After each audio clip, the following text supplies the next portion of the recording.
Hi, I'm Preston Williams, and welcome to another edition of Jazz Talk. Today on our show, we have with us one of the most prolific musicians around.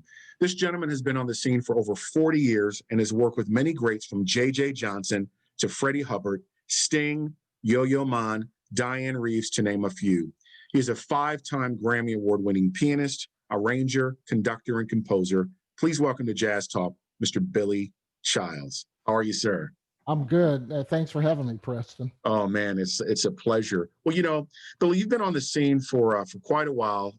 Most people know your music and your background, but just like to know more about your humble beginnings, how this all started. I understand that you're from Los Angeles, California. Yeah, I'm from Los Angeles and raised in Los Angeles and currently living in Los Angeles. All right. I actually had a place in New York, in Brooklyn, in the early 90s, like 93 to 96. But I was bi-coastal then, so I was still rooted. At that time, I was rooted in both places, but I've always, LA is pretty much my home. Yeah. Uh, I both of my parents loved music. They're both school teachers, and they had very eclectic tastes. And so when I grew up, I was listening to anything from Joe Beam with Stan Getz or Hmm. Charles Gilberto, to the Swingle Singers, to Barbra Streisand, to Bach, to the Modern Jazz Quartet, to Phineas Newborn. My dad turned me on to Phineas. Oh, great pianist. Yeah. Yeah, and I grew up with all of this music around me, so music was part of the soundtrack of my life, basically. And plus I grew up in a very rich cultural time, the 60s and the 70s. uh, Mm-hmm. and a lot of interesting things were happening, and one of the things that really was happening that really influenced me, was a marker for me, is the kind of fusion of genres together. And I'm not just talking about fusion music as it's commonly known with jazz and rock, but Right. also progressive rock, like Emerson, Lake and Palmer was a big influence, Oh like yeah. with classical music merging with rock. Also, Miles Davis, Bitches Brew, and Tony Williams' Lifetime, Oh yeah. the Mahavishnu Orchestra, but also like Leonard Bernstein, with West Side Story, like putting jazz in the musical theater, uh, Mm. and putting,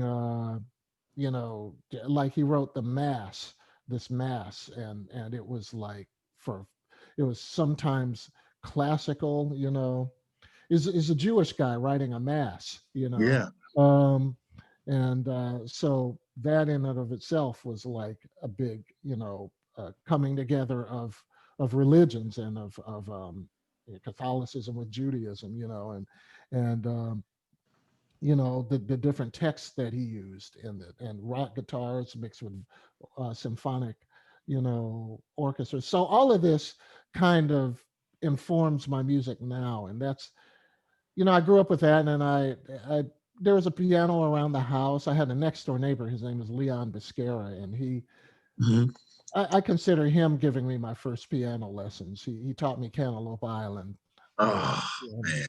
That's a great tune. It's almost like you have one foot in jazz and one in classical. Now, I understand, man, by the time you were 6 years old, you were like, doing it. You were really, really playing. And were you actually taking lessons or were you just more or less self-taught? well, I had a piano teacher, Mr. Smith. I remember, Mhm. and um, he came in and did the best he could with like a guy who's 6 years old and whose mind was, like it went in one ear and out the other. Uh, Mm. but I did learn, basic, fingering of scales, you know, Yes. basically, and I took whatever little I got out of that and just ran with it. I would like listen to songs on the radio, and plus Leon was a big influence. Like he was about 2 or 3 years older than me, and he lived Hmm. next door, and he was into jazz piano playing. So by the time I was like maybe 9 or 10, or maybe well a little older, like maybe 11 or 12, he was like 13 and 14 and kind of playing jazz. And so when he taught me Cantaloupe Island and he taught me these other songs, he wrote a song called The Chase, you know, Mm, and he taught it to me, and I would just play those songs over and over and over again. And then I started listening to Laura Nyro because my oldest sister mm. Kirsten had her albums, and I would listen to, and her harmonies are simple but complex. You know, they're simple enough to be able to grasp, to transcribe by ear, but they're complex in the interesting places that they go. So I was getting kind of an education just on my own. Yeah, yeah, that's fantastic. Now, I guess you're honing your skills, you're growing up learning. And I think by the time you were 16, you attended the community school. It was like the School of Performing Arts or something like that at Yeah, 16. yeah. Tell us about that. Well, it was a K through 12 kind of program that taught children who were like really into music and interested and gifted, and so we had like really great teachers. I had a theory teacher and a piano teacher, but before that, um, see what I was describing to you with Leon teaching me those songs, and Mm, and the other things that I was learning, that I was it was kind of a hobby still playing piano. I was still yeah, more interested in playing basketball and whatnot. But then my parents are both educators. We're both educators, and the LA Unified was kind of going down the tubes at the time. They saw the writing on the wall, so they sent me to this boarding school for boys, which mm, had a high academic rating, but it was socially a disaster. You know, mm. um, it was it's actually across the street now from where Neverland is, where Michael Jackson's Oh, really? home Oh, wow. was. But anyway, that is where I heard Emerson, Lake and Palmer, and when I heard Emerson, Lake and Palmer, I said I want to play piano. I Mm, don't care. So I started trying to learn his stuff, and so 2 years. But socially, it was like really torturous. I was the only black person in the entire county, yeah, and this was during the '70s when people were not as socially conscious about their racism. right. So it was like kind of a difficult situation. I had close friends there, but I also had like some not cool encounters.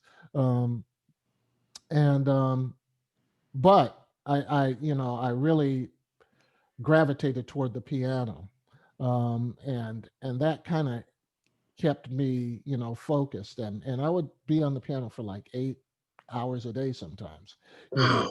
So then when I threatened to run away from that school, like at age 16, I was like, I am not going to the school again, Hmm. junior year. So they put me in a public school in LA, and that's when I went and started going to the community schools at age 16.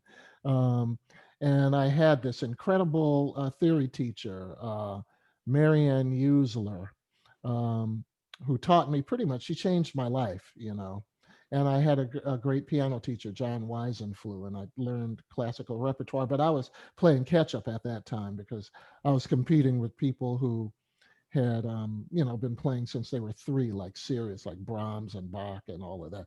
I was like just learning all of that stuff, and I had to really, focus and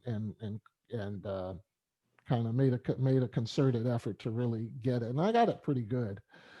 But I went into USC as a composition major because I was really adept at theory and Hmm. Hmm. I was going to ask you, so as far as the classical thing, would you say Igor Stravinsky and Ravel were probably two of your biggest influences? Yeah, Ravel definitely. Stravinsky a little less so, but Hmm. never in terms of rhythmic complexity and in terms of bitonality, Hmm. definitely, and his orchestrational ideas. But more like Ravel, Samuel Barber, in terms of the European classical tradition. Right. Um, Ravel, Samuel Barber, uh, William Walton, Paul Hindemith for sure, and Bartok, Yeah. are like the 20th century composers around that era. Also Prokofiev, that from There's so many, Debussy as well. Yeah. Um, but from like say the late 1800s to like the 1950s or the 1960s, those composers really had a profound influence on me. And then on the jazz side, of course, Herbie Hancock, Oh uh, yeah. is like, and Chick Corea and Keith Jarrett and McCoy Tyner actually is like Herbie, Chick, and McCoy are like the real influences. Oh, yeah. You just made me think of something. I have a rare interview with Freddie Hubbard. It's a TV interview, Billy. And the guy's interviewing, both are standing there, and he says to Freddie, he says, man, you've played with so many different pianists. He said, you played with, Herbie Hancock. Freddie, he said, you played with Herbie Hancock, you played with McCoy Tyner. He said, what's the difference playing with these guys? He said, oh, Herbie is great. He plays synthesizers, plays everything. He said, but when it comes to the natural thing, acoustic music, he says, McCoy Tyner is my man. He says, playing with McCoy Tyner is like playing with three piano players. In McCoy's heyday before he had, his illness, but when he was doing recordings like Enlightenment and Sahara, he Yeah, was like a monster on the piano, yeah, so, but yeah, you're right about it. Those three or four guys really shaped the 60s as far as piano playing. And then there's other greats that people don't talk about. My guys are Monk and Bud Powell. I love yeah. those cats. Well, yeah, And Andrew Hill, Cecil Taylor. I mean, I love all of it. yeah. Kenny Barron. We can go through the whole thing. But yeah, I think those guys that you just named shaped that period. But I wanted to ask you, right out of college, man, you seem like you were working. You just started going. And how did you hook up with J.J. Johnson? That's That was incredible. I lucked out on a lot of stuff. I mean, people ask me, "Wow, how did you start your career?" And it's luck. I mean, I was prepared, I guess, but I had some good fortune. Yeah. So the story of meeting J.J. Johnson eh, it's a little long. Can I say it? Please, man, this Uh, is a platform for you to talk. I'm listening. so okay, so there was a place here called Onaje's Cultural Tea House, basically. And it was Mhm. basically a loft kind of place that you could, the guy lived there, Onaje Woody Murray, basically, vibraphonist from Texas. And he started this place. Um, and you could just go there and just knock on the door, and if he answered you could just come in and then start playing. He had like a drum set, an upright piano, and you brought your bass or whatever. He might have even had an amp or two there. Hmm. But Hmm. so I was there all the time. I played there a lot, with my own groups, and it was never really like a concert situation, but it was like kind of people would wander in and just sit down somewhere and listen to you play. So I was playing there a lot, and then one time he had this event. He called me and said, "Hey Billy, I want to put a band together for this event that I'm doing. Can you make it?" And I said, "Sure." So I went over there, and there was an event where Stokely Carmichael was speaking. Oh, wow. It's And incredible. yeah, it was amazing. It was like around um, I don't know, it had to be like 1974 or five or something like That that. sounds about right. Yeah. Yeah. So he was speaking, and I was like, "Wow, this is like part of history." Um, and so we on the breaks we would play, and he had a drummer there, and this drummer named Kevin Johnson, and Kevin and I just became like tight, like our personalities just clicked. We're still really close friends, but we just clicked, and so I just became a friend of Kevin's. His family, he had a wife and a daughter, and he lived over in like South Central. And so I would go there almost every day. And when I started going to USC, I was going there pretty much every day, too, because he was like my best friend and we would listen to music, you know. So one day he says, my dad's putting a band together and he wants to go to Japan with this band. And I was like, cool. I've never been to Japan. That's great. So Wow. after, talking about it a minute, or for a few days, he takes me over to his dad's house and it's JJ Johnson. I open the door, he opens the door and it's JJ Johnson. And I was Oh, like, "This is your dad," you know? So we started rehearsing. It was JJ, Nat Adderley, oh and wow. I got Tony Dumas, bass player, uh, Hmm. on that because I love Tony's playing. And oh man, we had a great time. We toured in Japan for 2 weeks, and this was during my junior year in USC, and my teachers were flexible enough to let me go for the 2 weeks and just make up Yeah, homework, when I got back. right. Wow. Yeah. I was going to ask you, man, what was that experience like working with JJ? And what do you think you learned from him, working with a giant like that? Man, well, it was my very first. I was 20 when I did the gig, but I was 19 when I started rehearsing with him. So it was the first time I ever learned.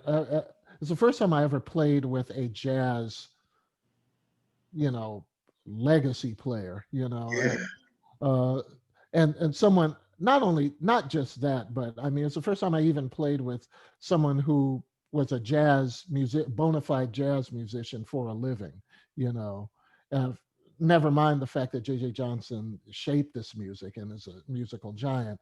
Um, so I kind of was jumped right into the deep end of the pool. You know, and one thing that I learned because I was taking jazz piano lessons and I had a jazz piano teacher who taught me how to play rhythm changes, And one of the first tunes that JJ called was some tune that was rhythm changes.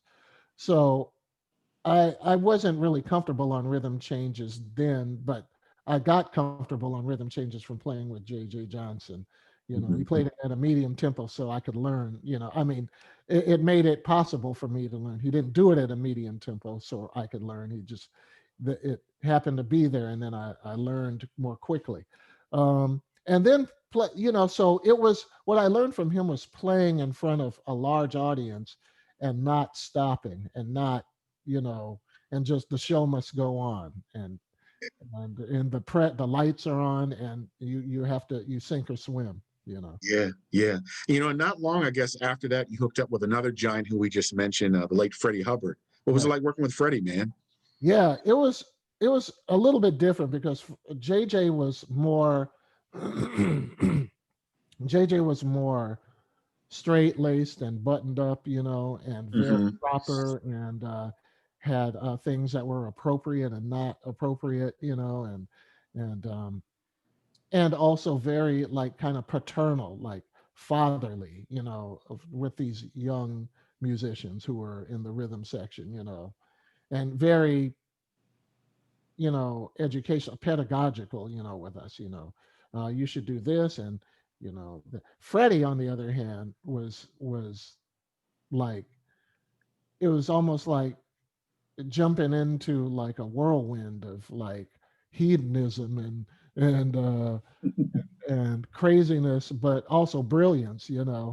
One thing I can say about Freddie was that Freddie, um, he has a public persona, or had a public persona, and kind of people remember him as a kind of guy that could be mean, or did inappropriate things. But I always remember Freddie as a guy. He had a big heart. Um, First of all, he let me learn how to play jazz on his gig.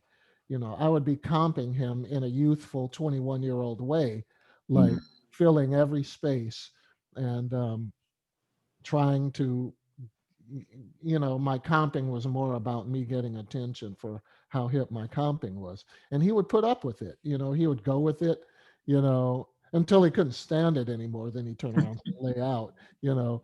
But, Right. but, um, but then I learned how to edit my comping, and learned how to interact with him, because Freddie is one of the five greatest trumpet players, Without question. Without that question. has never picked up a trumpet in jazz.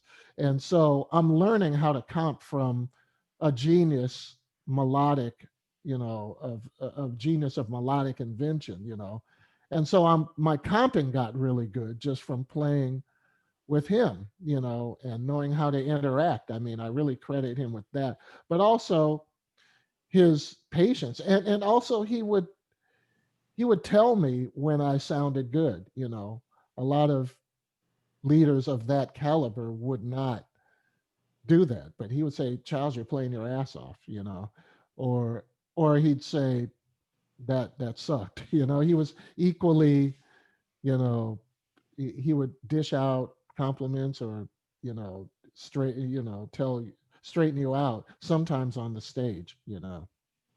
Yeah, I'm just thinking, Billy, about having that wonderful opportunity to work with mentors, having guys like that to mentor you. They're not around anymore, and that's something that a lot of the young musicians today they can't even understand what that's like to work with someone like that. But I wanted to talk to you about a special individual who I was chatting about you the other day. Your long history with Diane Reeves. Right. Just a wonderful, wonderful lady, great vocalist. How did you two meet and how did you guys start collaborating together? Because you guys have been working together for quite a while now, off Yeah, and on. since about 1977 or so. Yeah. Uh, um, and I was just talking to her yesterday, actually.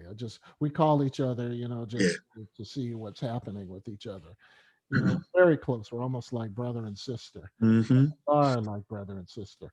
Um, I, she, I met her because she called, it's fun. This is kind of a story also. Please share, man. So, I was, going to USC at the time, and there was a song, uh, right, by this group called Caldera, and Oh yeah. the song was called Ancient Source, and I heard it on the radio. The singer introduced me to it and said, "Oh, that's that girl, Diane Reeves." Um, and I, I heard it. I fell in love with it. I was like, man, the singer, not only the singer, but the song itself. It's a beautiful song, and the way she sang it.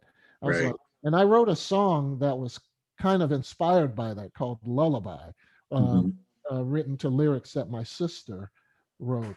So I wrote it, and then I did it with another singer in the studio. I wanted to record it, so I recorded it with this other singer in the studio. But I was inspired by Diane singing um, "Ancient Source." Mhm. Then, like maybe 3 or 4 days after I get the mix back, I get a phone call, and it's like on the other end, it's like, "Hello, is this Billy Childs? This is Diane Reeves, and I got your number from Valerie King, who's a mutual friend. Um, do you give piano lessons?" And it's like, what? I wish you had called like maybe 2 weeks ago, because then I would have had you sing on this. But she ended up doing it on her first album, Lullaby. So that's how I met her. Then we started playing together, and we just connected immediately, and we formed a group called Night Flight, We talked about that. Yeah. and then we started playing at this club called the Comeback Inn, where we would pass the hat for payment, you know, um, almost like buskers, in in Times Square in the subway or something. Yeah. But Diane coming on to in the group, being in the group, all of a sudden there were lines out to the street and so we always got a good payday even from passing the hat. And then, we started working together and, did a lot of things together. Our history has kind of gone through a lot of transformations. Yeah, yeah, she's just a wonderful soul. And like I said, we were talking about Night Flight and also her debut recording on Blue Note, which is Right. just unbelievable. But I wanted to talk to you, man, about your debut recording. Your first was it Take for Example This? For example, Man, this, I think I still have that on cassette somewhere. I still yeah, listen to it, Billy. And I think was it 87 or 88 or something like that? You came up with that? we recorded in 87, but it came out in 88. Man, what was that like making your first recording, under your own name? Because, like I said, you had been out there for a good while, Yeah. working, gigging, playing with other people. But what is that like, man? Your first recording? Well, actually, it wasn't my first recording. It's my first recording from for a label. Um, but Okay, actually, I did a recording before that. okay, A couple of recordings before that. I did one with my sister singing, and we did like 4 songs. And I got an orchestra and arranged, and and it came out pretty good. Um, but then the main other recording that I did is called Midland, which is the name of the school that I Hmm. boarding school for boys where I learned piano. Yeah. Uh, and I did two songs on for side B, which are like two extended, completely progressive rock, fusion, classical, jazz type of things. No improvisation, both through composed, and both over 10 minutes long. So that's side B, and then side A, I did a lot of the material that ends up on my subsequent Windham Hill albums. Um, so side A has, for instance, like it has a fleeting instant, it has an afterthought, it has Midland, it has, pretty much everything that I did. Rapid Transit Hmm. is on his April Touch. Um, so I did that, but then uh, I got an offer. I sent Midland out to a bunch of different labels: Blue Note, ECM, uh, all the Warner Brothers, every place I could think of, and got rejected by everybody except one person, Andy Norell. He Oh had yeah, I remember. Is he the Steel Divide steel, player or whatever? Steel. steel Yeah. piano player, Steel. yeah. Yeah. But he also had a production company that went through Windham Hill, and he heard Mm. Midland and said, "Hey, man, um, I'd like to do, I'd like to produce. I'd like you have join my production company and produce a few albums for you for Windham Hill Jazz." And I said, "Okay." And Andy was like, I had a very strong vision of my music, so he was a producer, but he kind of like sat back and let me do the music, and kind of said, "Yeah, sounds great." Doesn't sound great. Yeah, he actually had more input than that, but it was the music was definitely kind of co-produced. Yeah. Uh, and So I did that, and take for example, this was my first album. Man, I love all of your stuff. I even the other things that you did. I remember another one that I still have on LP downstairs. Child Within. That's another great one. Yeah, Yeah, yeah. yeah, That's is that your son on the front cover? yeah, yeah. When he was Okay, 3, he's 28 okay. now. Oh And wow. yeah, I know. And he's actually a pretty talented songwriter. Also, he's also acts and stuff like Oh, that. that's great, man. It seems like it runs in your family. Your sister, and I'm sure she can give him some pointers too. Yeah, yeah. But I wanted to ask you also just the classical thing, man. Your commissions and the other work that you do is just brilliant. It's like you're one of the only jazz musicians, and I don't even know if you want to be called that, that does both at such a high level. What was it like, for instance, working with Yo-Yo Ma, man? That was Yeah, that was. I mean, I. Well, first of all, let me preface all this by saying that okay. when I was when I was in Freddie's band, my first tour with him was in Europe in '78, Hmm. and I and then after that, after the summer, that fall was 1978, and um, I had to finish my senior year at USC, so I quit his band, Hmm. to go back and get my degree in composition, and I'm glad I did. I learned so much that year, but composing has always been really kind of an equal passion for me. Composing Gotcha. not just in the European classical sense, but in combining it, making a hybrid form of music that kind of is my own. Uh, Hmm. so even when I was playing with Freddie, I wasn't content to just be a jazz piano player. Um, I wanted to compose and put that voice in my music. So I've always kept that side of things happening. And then a friend of mine, Steve Houghton, who's a drummer, percussionist, he teaches at Indiana University. He's actually the guy that gave me my first actual commission, where I got paid to write something for somebody. He's a percussionist. He's like a drummer, but he's also a percussionist, like a classical percussionist.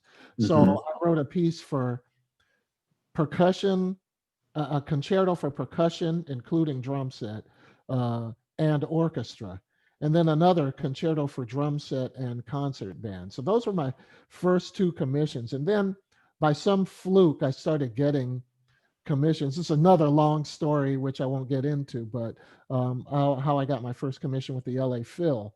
Um, but I got a commission with them shortly after Steve's commission. And one commission led to another, led to another, led to another. And it's been Mm. going on until like the present day, where I'm like kind of overwhelmed. But getting back to Yo-Yo Ma, I met Yo-Yo Ma um, through Chris Bodie, because I used to play with Chris Bodie, and Chris um, would do duos and interact with a lot of people who are like on the upper echelon, like the famous people, the beautiful people, you know.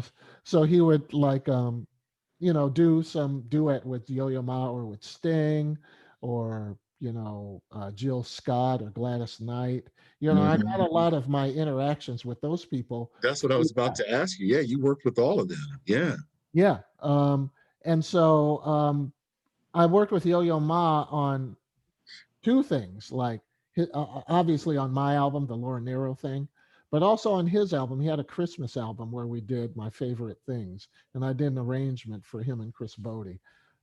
Yeah, yeah. It made me think of something. Now, when you were working with Yo-Yo, wasn't Renee Fleming on there with you as well? Yeah, yeah, and that Yeah. was that Larry Klein. So we did the Laura Nero album, which is, for those of you who don't know, Laura Nyro is one of the great songwriters in American history, and her era of songwriting was during the late '60s and '70s, and even in the '80s. But the real main output was, like, in my opinion, was the late '60s and '70s. She was a huge influence on me, and so I did an album of reimaginings of her music, and Larry Klein produced it, and it was more like a collaborative, approach. He Hmm. had very great and astute musical ideas, which we both kind of back and forth on, and one of the things that was important was casting the album. So Hmm. we had a lot of discussions about that, and Renee Fleming was somebody that he knew. um, and so he got her on board, and I got Yo-Yo Ma on board, and so we had the two superstars of classical music together on this classical treatment of a Hmm. Laura Nyro song, so it worked out perfectly. That's beautiful. And you also receive the Doris Duke Award as well? Yeah, yeah, yeah, Man, yeah. tell us about that. What was that like? Getting that? Well, I was sitting up, in bed watching Silverado with my wife. I love that movie. Right, Uh, right. and I get a phone call. Well, all right, I'll go. Actually, I was in Poland with Chris Bode, Mm. and I got this phone call in, and someone said, "My name is Rachel, from the Doris Duke Foundation. Could you give me a call?" And I was thinking, okay, I don't know. Usually, when I get a call from the Doris Duke Foundation or the Guggenheim um, Foundation, or the what's the big one, the MacArthur, Yeah. then it's like to adjudicate or something like that. So I was Hmm. like, okay, well, I'll get back to her when I get back from, you know from Poland. So I get back about a week later, and I get a phone call. Hi, this is Rachel, and I picked it up this time, and said, yeah, and she said, yeah, we want to let you know that you won our Doris Duke Award. I said, oh, okay. Great. Yeah, it's $225,000 or 275,000. I was like, what? My life changed. Yeah, that's beautiful. It really helped because it really helped us with it. There were like debts and stuff like that, and so. Oh yeah, yeah. I mean, it's well deserving, man. You deserved it. Your body of work. Now, I also wanted to ask you: is there anyone out there, Billy, that been wanting to work with for a while, but you've never gotten a chance to? Because you know what I see? I would like to see Billy Childs meets Wayne Shorter, and you guys do just a special project together. You two? Oh man, I would love to. Wayne played on that album also. Yeah, I know. Via Larry Klein as well. Um, I've always wanted to play with Wayne. I actually auditioned for his band when Atlantis came out. Oh yeah, I remember that. Yeah, I got that recording. Yeah, but he didn't. He had already decided on Mitch Foreman for that gig. It was like Gary Willis and Tom Breckline, and they really tried to get me on the band, but it was the deal was already done, and they sounded great with Mitch Foreman too. Um, but um, but I never really got to play with Wayne the way I would like. That's one. Pat Metheny's another No, one. Pat's a genius. Yeah. Uh, you know, I'm trying to think of who else. What about someone like a Henry Threadgill?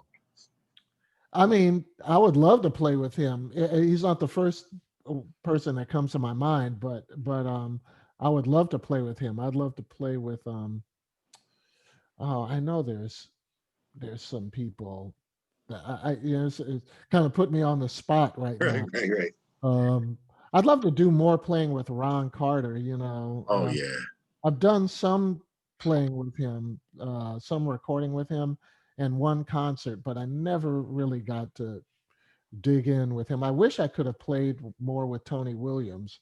Oh, no, great, great drummer. Yeah, Tony's fantastic.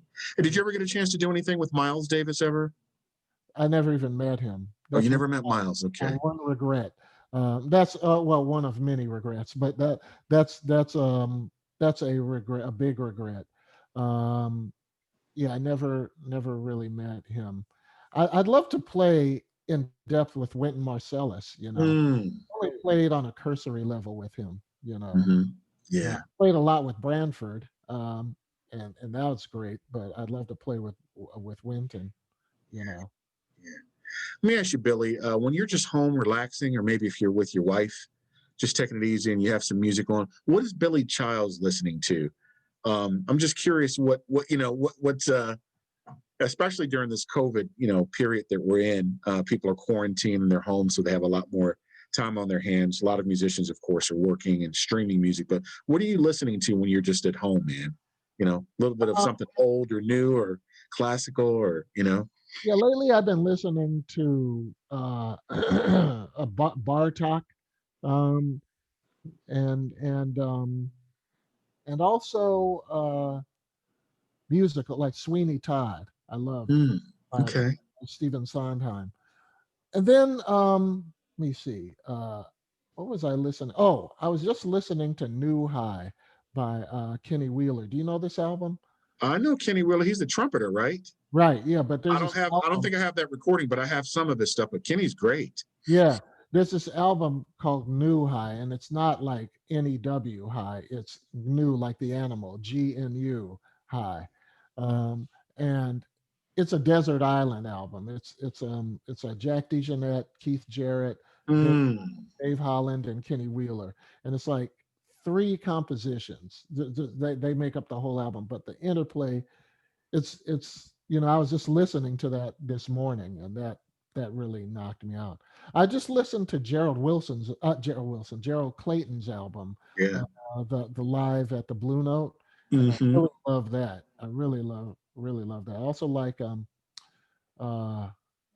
Remy LaBeouf, and Pascal LaBeouf, like the composers. Remy is up for 2 Grammys, as is Gerald. Um, and he has a big band thing. Maria Schneider, of course, is like, you know, she I bought Data Lords, and I'm blown away. She's a genius. Mm. Another musician who I love. You mentioned Pat Metheny earlier. Another guy. He's long gone now. He passed away, but was a genius. Jaco Pastorius, Yeah, even as a bass player, but his writing. yeah, Some of his tunes like Three Views of a Secret yeah, and John and Mary, and he was heavily influenced by Gil Evans and Charles Mingus and some of those guys. I was reading up on it, but it's a shame what happened to him. But he was yeah. brilliant. Mental illness. Yeah, But yeah. there's an electric bass player here who, and I know I'll get beat up for this, but I would put in the same category as Jocko, and that is Jimmy Johnson. I don't, and no one's he's very understated and Yeah. happy to just be in the background. He played with before COVID hit, he was touring with James Taylor. Oh, Um, wow. this dude can play anything. He's on a lot of my Wyndham Hill albums. He's on my Jazz Chamber albums, and he is truly brilliant. You Yeah. know. Yeah. Uh, Another guy that's like that too, that's brilliant. You ever familiar with Victor Wooten? oh yeah, yeah, Yeah, yeah, he's another a yeah. great guy. But yeah, you just made me stop and think about all these fantastic people. You know, you mentioned Tony Williams, Lifetime, Mahavishnu Orchestra, Weather Report, Return to Forever. That's my music, man. I love that. That's probably some of my favorite stuff. Um, is there a particular recording, Billy, that really stands out? Like I was interviewing a guitar player named Randy Burnson, who lives in Florida. We were Right. just talking about. He says, Preston, is there a recording for you that really changed everything for you? You know, there's probably many recordings, but are any recordings in your catalog or something that you listen to periodically and say, you know what, that recording was like a game changer for me? Yeah, I can't just list one. There's a few. I would say, well, Tarkus by Emerson, Lake and Palmer, Oh, because that got me into wanting to play music. Uh, yeah. I heard that as a 14-year-old, and it just blew me away. Also, M1 by Herbie Hancock. Oh yeah, Uh, what a boy! That was a great band with Eddie Henderson and yeah, those guys. Yeah. I saw that band live when they came out with M1 Oh wow. and they played. It was funny because Herbie gets on the mic and says, "Hey, for all of you who came to hear Fat Albert, which was the album before and Right. hugely popular, for all of you who came to hear Fat Albert, you might as well go home because we're doing something new. We're going to take you on a trip." You know, they Right. played Ostinato Suite for Angela Mm, for the whole set, you know. And to a 14-year-old, it was like watching a magic show. It was like people yeah. pulling rabbits out of hats and disappearing behind curtains. It was like that. And I remember Jabali, Billy Hart, Yeah. uh, looked at me while I was completely wrapped. And he looked at me and just started smiling, while they were playing, you know. So that, M1 is another one. The Leprechaun changed my life by Chick Corea Oh, that's because wonderful. Yeah. it, because it taught me how to incorporate string quartet, drum set, synthesizer sounds, voice, brass Hmm. choir, all and make it congeal into this organic whole. It's a work of brilliance. This Also, along with that is the one he did, My Spanish Heart. That one's right, good too. yeah, that's right after. That's Yeah. right. Yeah, my Spanish Heart is a double album. It's brilliant Exactly. too. Something about the Leprechaun really I know. touched me, because the Leprechaun not only it was kind of a cheesy like story, but the story it also introduced me to a concept album that had a story that progressed from it with an intro and ended with a finale, you know, Mm, and had this kind of arc along the way, and it was really helped by the little notes because under each song he would have like a little comment about the song, and it was like a fairy tale type of thing, but it really put my mind into this world that he was creating. Chick So, is a genius, also, man, and I consider you in that class as well. You know, if you were to ask me what mine is, it's still John Coltrane, "A Love Supreme." oh yeah, That's incredible. I mean, I even read an interview. Maurice White of Earth, Wind and Fire was talking about that. He said if he was on a desert island and he can have one recording, he said that would be it. You know? the John Coltrane one for me, I love that one, but it's transition for me is like that one. I don't, it's such a Herculean, performance. It's like almost like he's taking it's exactly what it says. The title says it. It's like a transition from this concept of playing to a more spiritual, free, and it was like this perfect balance of practiced stuff and spontaneous, like, but the spontaneous stuff wasn't it didn't feel intellectual. It felt spiritual, you Yeah, know. yeah. Mm. Beautiful, beautiful. Well, Billy, listen, I want to thank you, man, so much for being on Jazz Talk. You're a class act. It's just been an honor to sit here and just talk to you about your career and your music. Hold on, I'm about to close out the show. Well, you've heard it from the great Billy Childs. And as the saying goes, if the music grooves and makes you move, it must be jazz. I'm Preston Williams with Jazz Talk signing off. Peace.